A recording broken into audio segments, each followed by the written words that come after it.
একগুচ্ছ চাবি। সলিল চৌধুরী। উত্তরাধিকার সূত্রে পেয়েছি শুধু একগুচ্ছ চাবি। ছোট, বড়, মোটা, বেঁটে, নানা রকমের, নানা ধরনের চাবি।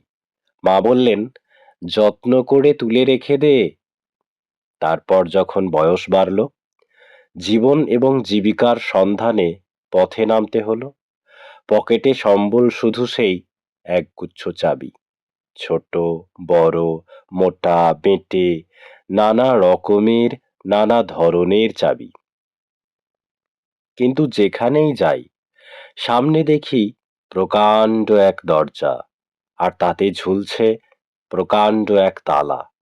পকেট থেকে চাবির গুচ্ছ বের করি, এ চাবি সে চাবি, ঘোরাই ফেরাই, লাগে না, খোলে না। শ্রান্ত হয়ে ঘরে ফিরি। মা দেখেন আর হাসেন, বলেন, ওরে তোর বাবার হাতেও ওই চাবি দিয়ে ওই দরজাগুলো খোলেনি, শুনেছি নাকি তার বাবার হাতে খুলতো। আসল কথা কি জানিস, এসব চাবি হলো সততার, সত্যের, যুক্তির, নিষ্ঠার। এসব দরজাগুলো খোলে না। তবুও তুই ফেলে দিস না।